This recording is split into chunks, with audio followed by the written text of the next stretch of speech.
দাজ্জাল আসার 7, 8, 9 বছর আগে আর একটা অঘটন ঘটবে।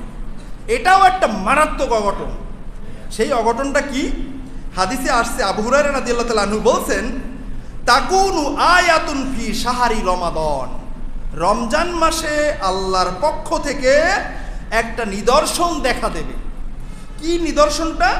সেটা হলো রমজান মাসের 14 তারিখ দিবাগত রজনী, রমজান মাসের 14 তারিখ দিবাগত রজনী যদি হয় জুমার রাত, ওই রাত্রে একটা বিকট আওয়াজ আসবে আকাশ থেকে।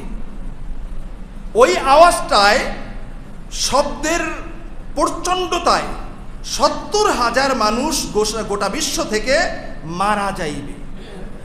70,000 মানুষ অজ্ঞান হয়ে যাবে, আর 70,000 মানুষ কানের পর্দা ফেটে যাবে। এই আওয়াজটা একটা বিরক্তকর, ব্যাপক, কঠিন একটা আওয়াজ। কি বলা হবে এটা আমি হাদিসে অনেক খুঁজছি, আমি পাই নাই। অনেকের কাছে জিজ্ঞাসা করছি, খুব হাদিস নিয়ে চর্চা করে, তারাও বলতে পারে নাই, শুধুমাত্র শব্দের কথা বলা হয়েছে। আমি যেটা মনে করি সেটা হলো, ওই যে এরকমের সিঙ্গার মতো বাঁশি আছে, পোলাপানে বাজায়, দেখছেন? ট্রেনের যে হর্ন, জাহাজের যে হর্ন, জোরে আওয়াজ দেয় না? এটা কিন্তু ধৈর্য থাকলে এটা আওয়াজটা কিন্তু আরো বাড়তে থাকে এবং একটা বিরক্তকর আওয়াজ। এরকমের একটা আওয়াজ হতে শুরু করবে, এটা দীর্ঘায়িত হবে এবং আওয়াজের এই মাত্রাটা আরো বেড়ে যাবে। এই আওয়াজের কারণে মানুষ সহ্য করতে পারবে না। এই আওয়াজটা যেই দিনে হবে, হাদিসে আছে, নবীজি বলছেন, এই আওয়াজটা যদি তোমরা শুনতে পাও রমজান মাসে, মারাত্মক আওয়াজ, বিমানের আওয়াজ নয়, ট্রান্সফরমার বাস্ট হওয়ার আওয়াজ নয়, কোনো গাড়ি অ্যাক্সিডেন্টের আওয়াজ নয়, মারাত্মক আওয়াজ। এটা যখন তোমরা শুনবে, বুঝতে পারবে যেটা আল্লাহর গজব। ওই আওয়াজ শুনলে কাল বিলম্ব না করে তাড়াতাড়ি অজু করো, অজু না থাকলে অজু কইরা সাথে সাথে আল্লাহর সাজদায় পড়ে যাও। সাজদায় গিয়ে শুধুমাত্র বলতে হবে, রব্বি আল্লাহ, রব্বি আল্লাহ, রব্বি আল্লাহ। এটা বলার মাঝে মাঝে জোরে আওয়াজ দিতে হবে, আল্লাহু আকবার, আল্লাহু আকবার। এটা যারা করবে তাদেরকে আল্লাহ তাআলা সেভ করবেন। বলুন না সুবহানাল্লাহ। মনে রাখতে পারবেন? কি বলবেন সাজদায় গিয়ে? রব্বি আল্লাহ। মনে না থাক, আপনি বলবেন আল্লাহু আকবার, আল্লাহু আকবার। তবে সাজদায় গিয়ে কিন্তু অনেক জোরে চিৎকার মেরে বলতে পারবেন না, আপনার শক্তি সামর্থ্য অনুযায়ী আপনি বলবেন। এর পরবর্তী নির্দেশনা আরো ভয়াবহ। আওয়াজটা শেষ, বাহিরে বের হইবেন, সব ছন্নছাড়া হয়ে ঘোরাফেরা করে, দৌড়দৌড়ি করে। আল্লাহ রসুল বলছেন, এই আওয়াজটা আসছে 1 বছর জমিনে মাশরিক থেকে মাগরিব একটা ফসল উৎপাদন হবে না। কেমন হবে অবস্থাটা? আল্লাহ রসুল বলছেন, এই আওয়াজ পাইলে তাড়াতাড়ি আশেপাশের বাজারে চলে যাও, যা কিছু পাও খাবার সংগ্রহ করো 1 বছরের জন্য।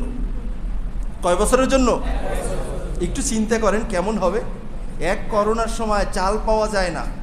আমি আমার যশোরে তখন ছিলাম, আমার পাশের বাজারটা অনেক বড় বাজার। আমার ছেলে চানাচুর খাইতে চায়, তো চানাচুর আনার জন্য আমার ভাই, ছোট ভাই, ও হাফেজ ফাজিলে পড়ে, ওরে আমি বললাম যে তুই বাজারে যাও, তাহলে তুই একটা চানাচুর নিয়ে আসিস। ও পুরা বাজারে ঘুরে কোথাও চানাচুর পায় না, নাই।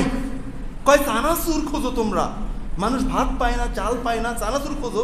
ফ্যাক্টরি বন্ধ করে কবে করোনার ভয়ে সব বাড়ি গেছে, এক করোনার ভয়ে। এখন আপনি 1 বছর কিচ্ছু হবে না, কি খাইবেন? গাজীপুর ফ্যাক্টরি থাকবে? ওই আওয়াজের কারণে ট্রান্সফরমার গোটা পৃথিবীতে একটাও থাকবে না, সব বাস্ট হয়ে যাবে। তখনই তো আপনার মোবাইল চলবে না, ইলেকট্রনিক কিছু চলবে না, মারাত্মক অবস্থা। তারপরের দিন যে সূর্যটা উঠবে, বিকট তাপ নিয়ে উদিত হবে, মারাত্মক তাপ। ওই তাপে কারেন্টের তার গলে গলে নিচে পড়ে যাবে, মারাত্মক তাপ। কিচ্ছু হবে না জমিনে। মনে করবেন কচুরিপনা খাইবেন, ওই যে বাসে রাস্তার খালের ভিতরে ভাসে, কি বলে এগুলোকে, দল কচুরিপনা বলে না, এই কচুরিপনা খালের ভিতরে থাকবো না। পান আগুনের উত্তাপে এগুলো সব পানির সাথে কয়েকদিনের মিশে যাবে, থাকবে না। আপনি খানা নিয়ে আসবেন, আল্লাহ রসুল বলছেন খানা সংগ্রহ করো 1 বছরের জন্য। খানা সংগ্রহ কইরা কয়দিন রাখবেন? আপনি না হলে ধনী বাজার থেকে নিয়ে আসছেন, ক্ষমতা আছে, কিন্তু আপনার এলাকাবাসী দেখছে না যে আপনি কয়েক বস্তা চাল ঘরে ঢুকাইছেন? আজকের শুধুমাত্র একটু এলোমেলো হওয়ার কারণে যদি এত বাড়িঘর লুটতরাজ হয়, ওই সময় কি হবে? আফ্রিকার অবস্থা, আমার বেশ কয়েকটা ছাত্র আছে সাউথ আফ্রিকাতে আরো 10-12-20 বছর থেকে আগ থেকেই বাজার করে একটা ব্যাগ নিয়ে একজন মানুষ 20 মিনিট দূরত্বে নিরাপদে যেতে পারে না, ছিনতাই করে নিয়ে যায়।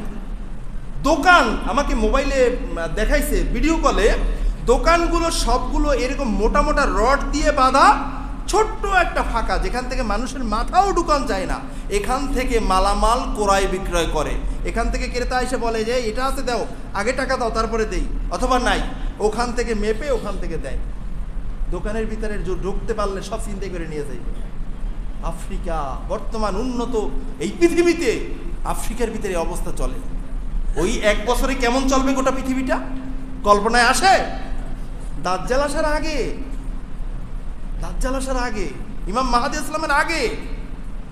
এখন আপনি যা কিছু জমাইছেন, আপনার বোন না খাইয়া আছে, তারে না দিয়ে খাইতে পারবেন? আপনি না হলে আজকের হাদিস শুনছেন 5 বস্তা চাল কিনে আনছে, তাও তো দোকানে কয় বস্তা চাল থাকে, আপনার পাশের বাড়ির বাজারে কতগুলো কিনতে পারবেন? না হলে বুঝলাম আমি পুরা ঘর আপনি আটকায় রাখছেন। আমি বাসায় 50 কেজির একটা বস্তা কিনলে খাইতে খাইতে শেষকালে দেখি পোকায় পুরো ধরে যায়। তাহলে এটা রাখবেন কেমনে আপনি 1 বছর? এটা কি সম্ভব? করোনার সময় আমি দেখছি, যশোরেও দেখছি, ঢাকাতেও দেখছি, 5-8 বস্তা চাল কিনছে। এই করোনা একটু লো হওয়ার পরে 1 বস্তা হয়তো বা খাইছে বা খায় নাই, আবার সব বাজারে পাঠায়। কিরে বাজারে পাঠান কেন? কয় ভাই সব পোকায় ধরে যাইতেছে। তো এই 3 মাসে সব পোকায় ধরে, আপনি 1 বছর কেমনে রাখবেন? একটু মাথায় চিন্তা করেন। এখন কি তাহলে মোমেন বান্দারা কি না খাইয়ে মারা যাবে? কি বলেন, না খাইয়ে মারা যাবে? এখানে একটা চমৎকার পরামর্শ আল্লাহ রসুল দিয়েছেন, শুনবেন তো ইনশাল্লাহ? দেখি আরেকটা আওয়াজ, নারায়ে তাকবীর। বুঝে গেল সজাগ আছেন ইনশাল্লাহ? মনে রাখতে পারবেন তো ইনশাল্লাহ? আজীবনের সব ওয়াজ ভুলে গেলেও আজকেরটা মনে রাখতে হবে আপনার স্বার্থে, ঠিক কিনা বলেন? এখন তাহলে এই 1 বছরের মোমেনরা কি খাইব? না খাইয়ে মরে যাব? না খাইয়ে কয়দিন থাকতে পারবেন? ঠিক কিনা বলেন?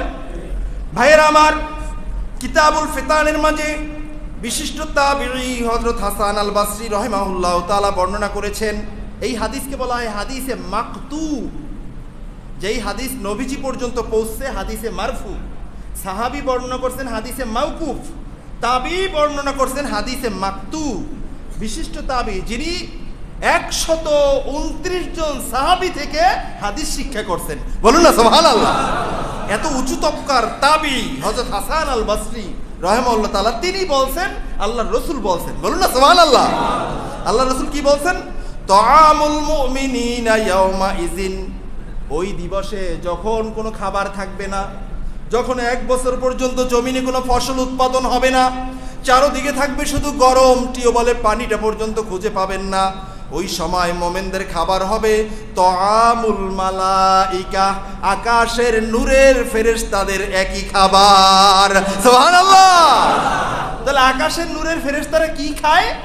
তারা খায় হলো আত-তাসবিহু ওয়াত-তাহমিদু ওয়াত-তাহলিলু ওয়াত-তাকদিসু ওয়াত-তাকবীর। সুবহানাল্লাহ।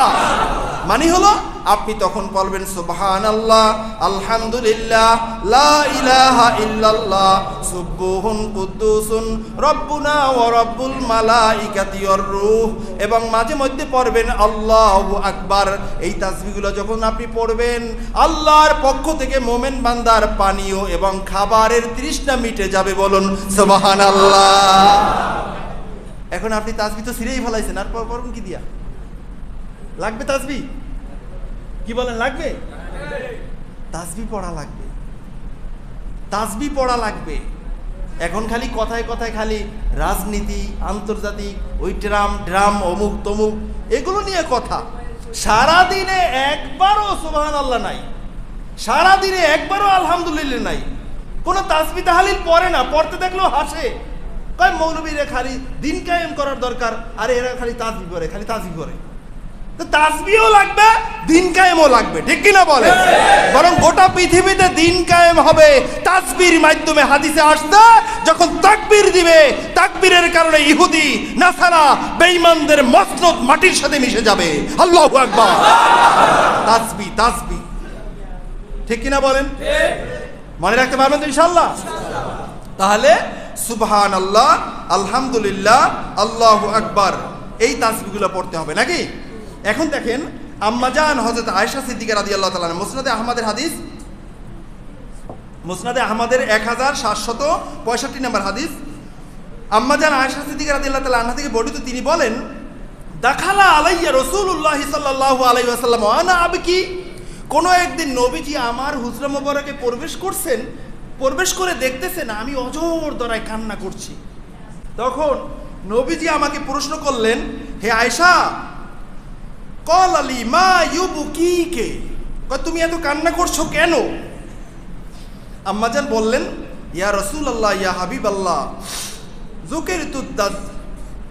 যুকিরতু দাজ্জাল ফাবাকাইতু, যাকারতু দাজ্জাল ফাবাকাইতু। কই আমি দাজ্জালের কথা স্মরণ হইছে, এই কারণে আমি কান্না করছি। কারণ দাজ্জালের বড় ভয়াবহতা আপনি আলোচনা করছেন না। এখন আমি চিন্তা করছি, আমি যদি জীবনে পেয়ে যাই, আমি কিভাবে দাজ্জাল থেকে বাঁচবো? আমি যখন চলে যাব আমি পাবো না, কিন্তু আমার পরবর্তী উম্মতে মুহাম্মাদি তারা কিভাবে দাজ্জালের সাথে মোকাবেলা করবে, এটা স্মরণ আসার পরে আমি কাঁদতেছি, আমি আর কান্না ফিরে রাখতে পারতেছি না। তাহলে আম্মাজান আয়েশা সিদ্দিকা রাদিয়াল্লাহু তাআলা আনহা দাজ্জালের কথা স্মরণ কইরা কাঁদতেছেন। নবীজি তখন, আম্মাজান মহিলা মানুষ, নবীজি বলছেন, আয়েশা তুমি কান্না কইরো না, দাজ্জাল আসলে আমার উম্মত যেটা, এটা কিন্তু বুঝতে ফেলাইবে যে এটা দাজ্জাল। কেমনে বুঝবে? ওয়া ইন্না বাইনা আইনাইহি মাকতুবুন কাফির। তার কারণ দাজ্জালের ডান চোখটা তো থাকবে লেপটানো, মিলানো, বাম চোখটা থাকবে বের হওয়া, কপালটা থাকবে স্পষ্ট, কপালের উপরে লেখা থাকবে কাফের। এটা আরবি পড়তে পারুক আর না পারুক সবাই এটা পড়তে পারবে, বলুন না সুবহানাল্লাহ। তো দাজ্জাল কে, মুমিন না কাফের, এটা তো তার কপালের উপরেই লেখা। কপালটা তো আর দাজ্জালে ঢাকতে পারবে না, পারবে? বুখারীতে দুইটা বর্ণনা আছে, একটা হলো কাফের, আর একটা বর্ণনা আছে কাফ ফা র, আলাদা আলাদা হরফে লেখা থাকবে। যেটাই হোক, কপালে কাফের লেখা, তার যত বেলকিবাজি থাকুক না কেন, সে বেশক দাজ্জাল কাফের, ঠিক কিনা বলেন? মনে রাখতে পারবেন না ইনশাআল্লাহ?